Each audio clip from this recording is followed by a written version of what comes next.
Next project is the quilted vest. I just bought the ruby vest pattern from Sydney Graham, and I'm going to be using that to make a reversible quilted vest. My goal with most of these projects is to use materials and fabrics I already have. I've been very fortunate to find a lot of amazing fabrics and notions from local estate sales and also our local secondhand craft store, also known as a creative reuse center. So although I have a lot of beautiful fabric, it's been a little difficult figuring out which fabric I have enough of to make certain patterns, as well as what I want the item to look like in the end, because obviously I want to make something that I'm going to absolutely love and be really excited to wear and use and etc. I've been struggling with that a little bit. Originally for the quilted vest, I was going to use a quilt I got off of Facebook Marketplace. It's just a commercial quilt, but I'm not loving the pattern. So I've picked out these 3 fabrics that I really like. I have to narrow it down to 2, so one for the main fabric and one for the lining fabric. I think no matter what, I'm definitely going to do this gingham for the lining fabric, and then for the main fabric, I'm still deciding between these 2 florals. Let me show you a little closer up of that. I'll put the gingham in the middle. There we go. So I really like those. And then what I also need to decide is what fabric to use for the bias binding. So I do have bias binding, but I don't have enough of it. Again, since I got the bias binding from an estate sale, they're like smaller cuts of it. So maybe like a yard or 2. I think the most I have is 3 yards and I need about 5 yards for this project. So one option is I can make the bias binding out of the fabric that is either the lining or the main fabric, or I think I want to pick a third fabric. I really like this just solid plain blue color. I don't know if I have enough of this fabric though. And then I can also do one of these 2.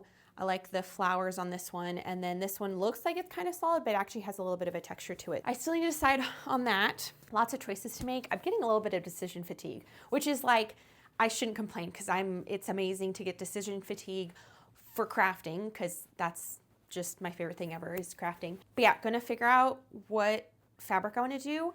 And then I just have to cut each piece out of the different fabrics and also some batting. I only have just kind of that regular cotton quilt batting, so more low profile. I don't really have any fluffy batting, but that's okay because I don't really want this vest to be too poofy. Also, one last thing, I'm just going to be showing kind of the general progress of this project because this is not my own pattern, it's Sydney's. She already has a full tutorial video on how to make this vest, and I don't want to step on her toes by showing how I'm making this vest, so I'm just going to be popping in, maybe showing a little bit of the progress on how far I've gotten, maybe a little bit of a review on the pattern, as well as any adjustments that I may or may not make to the pattern. And final heads up, sorry. And final heads up, the ruby vest comes in 4 different styles. So you can do a high neck or a V-neck. And then within those 2 options, you can either do a tie front or a button/snap front. So I've decided to do the V-neck with the tie on the front, which calls for even more bias binding. So I need to make sure that the fabric I choose for the bias binding, I have enough of. I think that's all I need to update you on. So let's get started.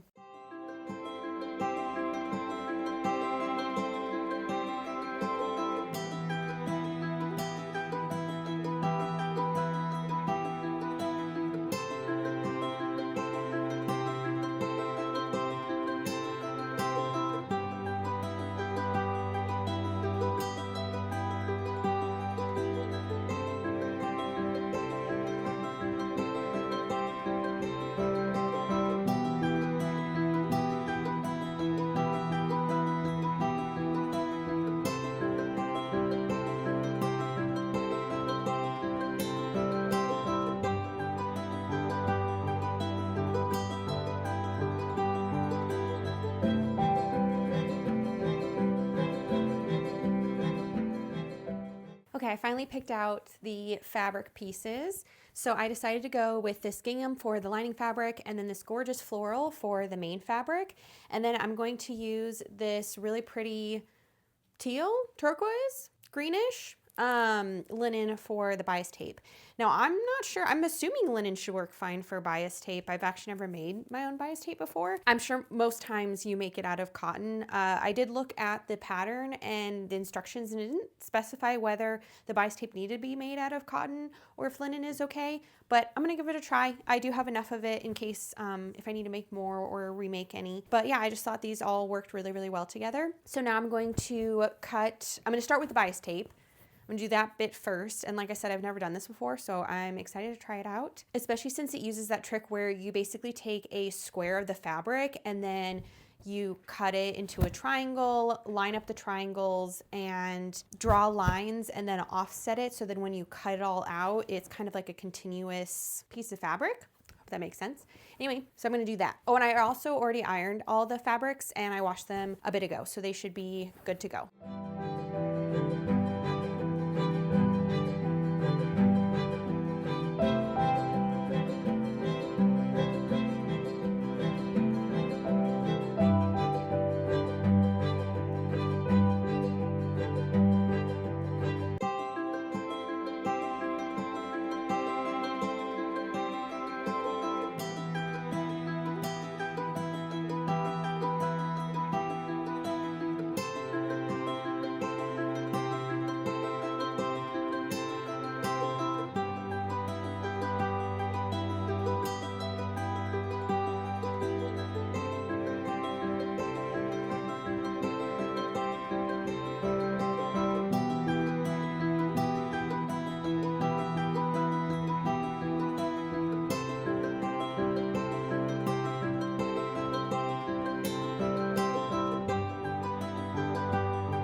I have all the main pattern pieces cut out, so 2 mirrored front pieces in both the main fabric and lining fabric, and then 1 back piece that was cut on the fold for the main fabric and lining fabric. I decided to do the shoulder bias using the lining fabric, so it's a little more hidden and you can't really tell, because if this is going to be reversible, I want it so that when I flip it to the lining side, you can't see really anything on the shoulder. Otherwise, if I use the actual bias tape, I feel like it'd be a little more obvious. I don't know. We'll see how it goes. And then this is the bias tape we made. I still need to cut out, oh, there we go. I still need to cut out that tie piece. I'm going to do it out of the same fabric I made the bias binding out of, but I haven't decided yet if I'm going to do 1 tie or 2 ties. So I'm not going to cut that out quite yet. And that's okay, because that step is a lot later on. Now that these are all cut out, we're going to do a stay stitch down the neck and armholes. And I've actually never heard of this before, so I'm learning something new. I love this.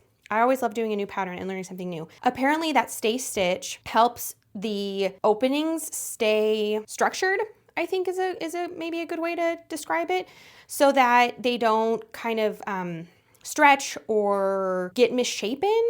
Sydney Graham explains it a lot better in her instructions than I'm explaining it right now. But basically it's to make sure that the arm openings and neck openings stay in the correct shape. And I think for these, I love a classic diamond quilt pattern. So I think that's what I'm gonna do. Another option is just doing like a stripe pattern or a square pattern, but I think I'm leaning towards the diamond pattern. I've never done quilting like that before, so that's gonna definitely be interesting, but I'm excited to try it.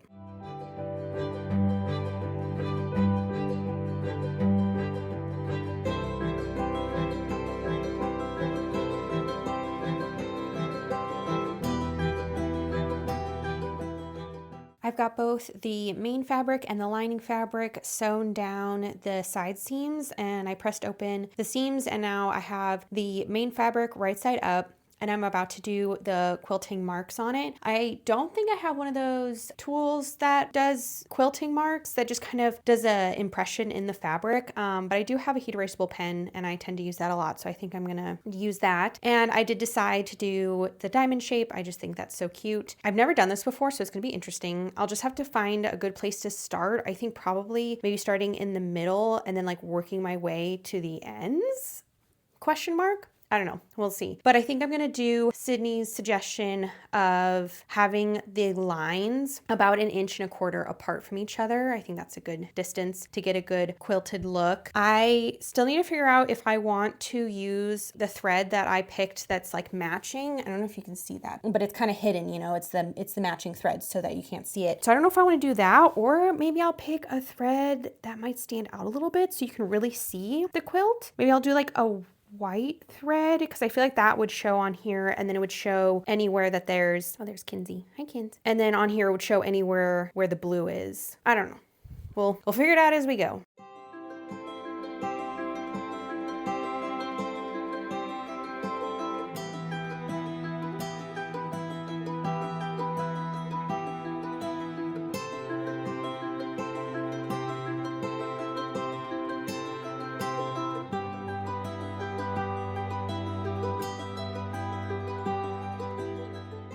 I finished drawing on all the quilting lines. They may be a little hard to see, but I decided to go with 2" by 2" squares to make the diamond shape. And then I took the main fabric and put it over some cotton batting and cut the batting a little bit bigger than the main fabric. And then I put the lining fabric on the other side. All the right sides are facing out. And then I pinned it together. Hopefully I used enough pins. I could have probably also used a little of that temporary spray adhesive, but I decided just to use the pins. And then I do have a walking foot. So I'm going to switch my presser foot out for a walking foot and then get started on quilting.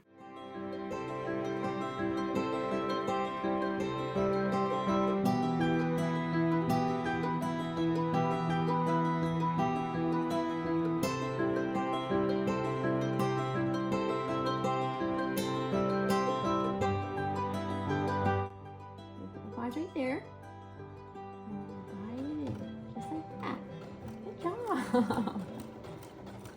Okay, I have a bit of a mid-quilting update. It might be hard to see, but I have some excess fabric along this row, and I actually had to seam rip and redo this stitch line and that stitch line because when I originally did this line, it actually caused this fabric to pucker and wrinkle up right here. So I redid it, but instead of stitching all these other lines, I've stitched from the bottom up to the top, towards the top of the vest. But when I redid this line and that line, I actually started stitching up here and worked my way down. That way I was able to maneuver the material and flatten it out a bit more so that there wasn't so much excess up here. As you can tell, there's still quite a bit of excess along this row, which is fine because it's under the armpit area. So hopefully that will kind of be hidden on the side of the quilt.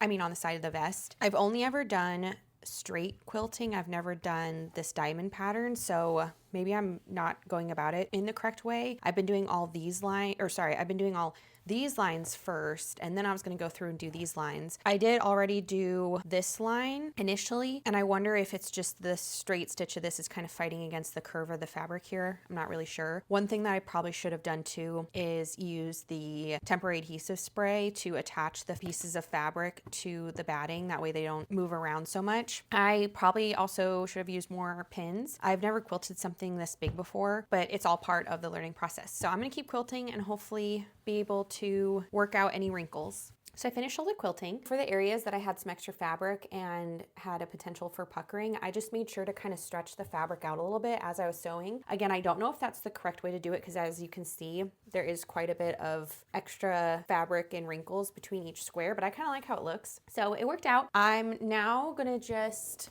make sure it's still relatively the same size because I know there is shrinkage when you quilt, but I just want to make sure that everything stayed generally in this same shape. And it looks like it did. Nothing too crazy. I just want to make sure I didn't accidentally make any of the curves like bend a weird way or something like that. I don't know, I guess what I'm kind of checking for or expecting. I think it turned out pretty good. Oh, here's the other side too. So that's the floral side and here's the lining side. And I ended up going with a light teal, I think. thread. So basically I took this color of the bias binding and this gingham, and I found just a lighter version so it would stand out just a little bit more, especially on this side. And then I feel like it stands out well enough on this side. It's kind of hard to tell because I still need to remove the heat erasable pen lines, so that's kind of throwing it off a little bit. The reason I didn't end up doing white thread is the white thread did look really good on this side, but I feel like it was too contrasting with this side, and I really liked the light teal color instead. So I'm gonna give this a quick press of the iron to get these lines gone, and then I'll move on to the next step, which I believe includes trimming off the excess batting. All right, we're almost there. We just finished the shoulder seams and adding the shoulder bias so that it encases the raw edge and makes it so that the vest can be reversible. And I think it turned out pretty well. I really like this method of encasing a raw edge, especially when you're quilting something and then allowing it to be reversible, but then also still comfortable while wearing. So now it's time to do bias binding. So I need to iron and fold the bias binding, and then we're gonna start pinning it around. I believe the instructions say to do the armholes first, and then you encase the whole rest of the vest, including the bias ties, which I still need to cut those out, but I do plan to make the ties out of this same fabric. As I mentioned, this is my first time making bias binding, so I'm excited to actually sew it on the vest, and I hope it works out. I'm currently in the process of adding the bias binding around the first armhole, and according to the instructions, after you sew your binding on with raw edge to raw edge, we should be able just to fold the bias binding over and have this folded edge line up with the stitched edge that we just did to attach the front side of the bias binding on. The only thing is when I do that, all this extra fluff right here kind of folds over with it, and it might be partially because my bias binding is a little funky since it's a linen, and so it's not as structured and cut as perfectly as if it were like a cotton. So I think I'm gonna go around and just trim a little bit of this edge off. That way when I fold the bias binding over, it's not so like bulky and thick. I'm really impressed with how the bias binding is turning out so far, so I'm excited to see it done.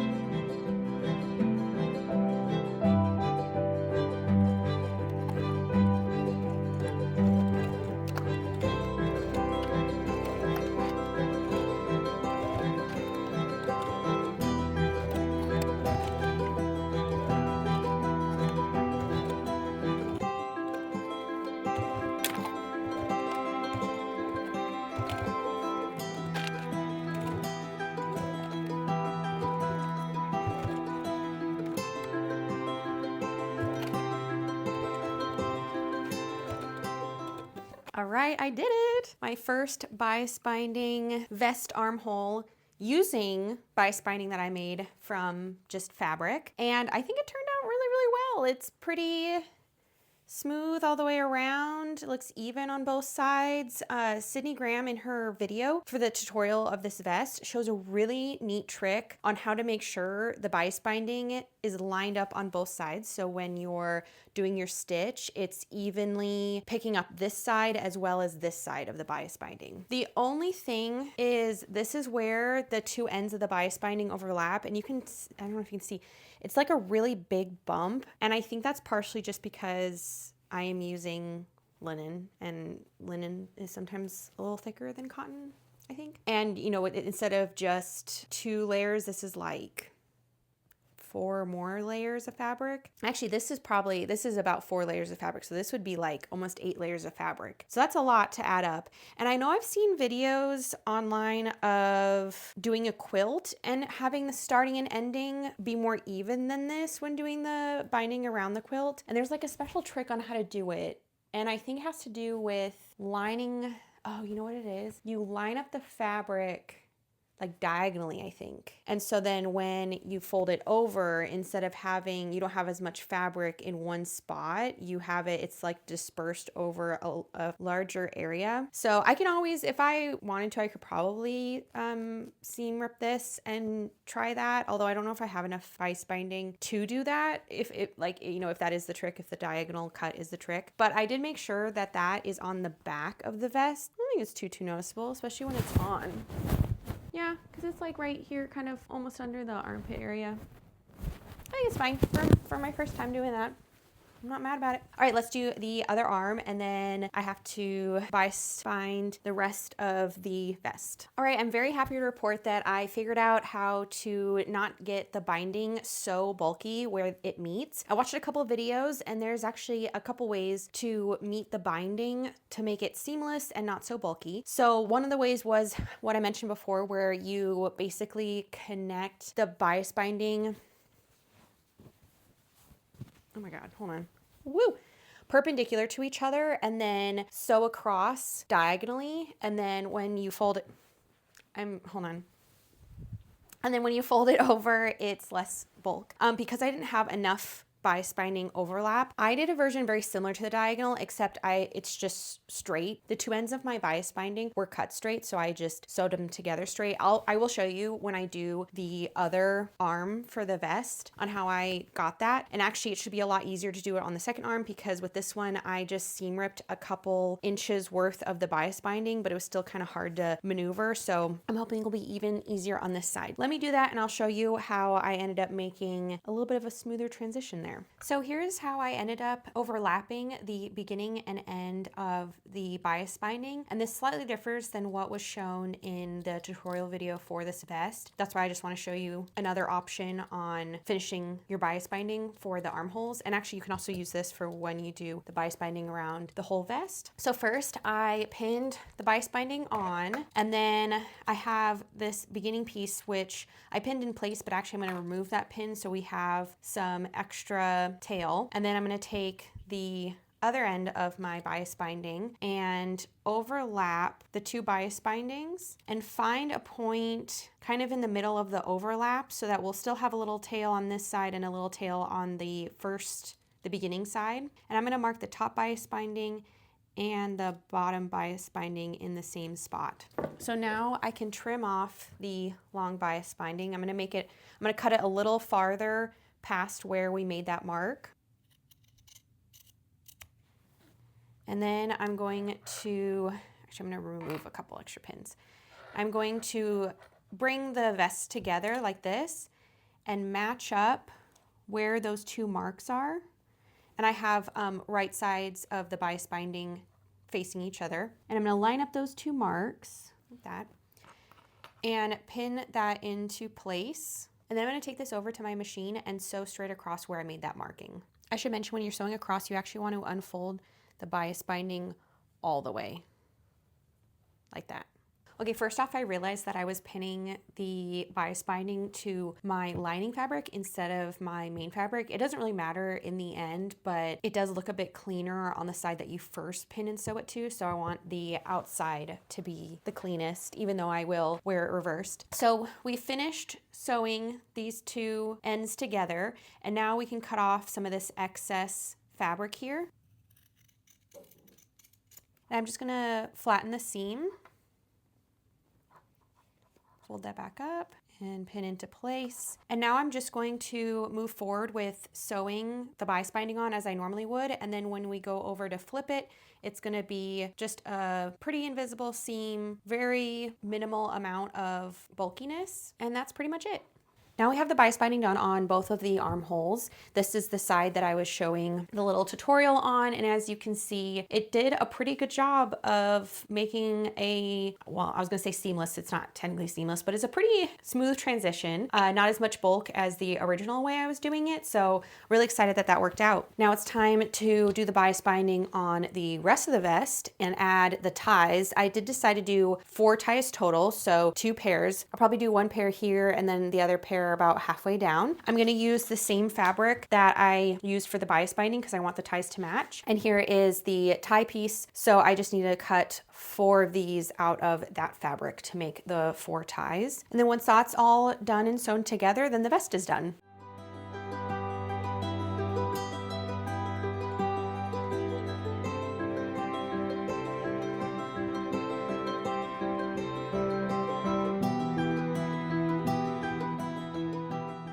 I might have overdone the clips. I pretty much used my entire stash.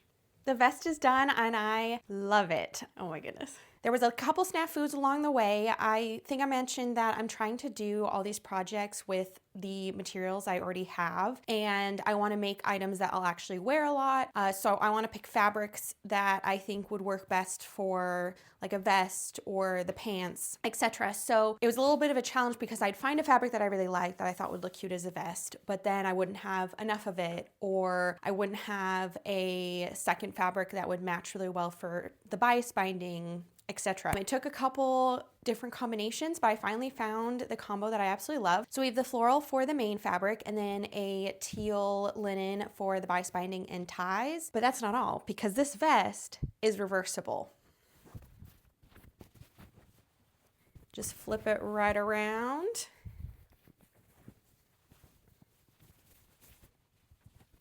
And tie it back on.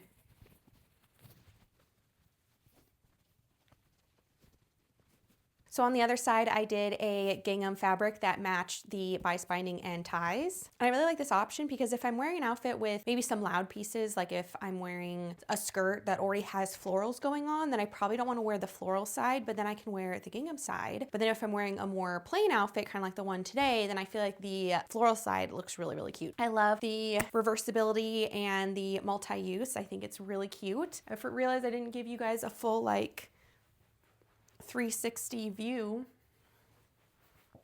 of it. It's definitely like a boxier fit, and I will say I'm not like a huge fan of how it kind of, I don't know how to describe this, kind of sticks out here, but then from the side it looks like it looks normal. I think that's just maybe a vest thing. This is my first quilted vest I've ever made, and in the past I've only ever owned like puffer vests that are a little bit more sporty and kind of fitted, but I really like this. I was actually between sizes, so I was between the size 4 and the size 6, I believe. I decided to go with the 4, and I was a little worried that it would be too small if I wanted to wear like a fluffier sweater underneath it, but I think this is there's plenty of space to wear a thicker sweater underneath. So now that the quilted vest is done, the next thing I'm planning on making is a maxi skirt, and then if I have time, I'd love to make the quilted jacket. Thank you so much for watching. I'll see you in the next project, and happy crafting.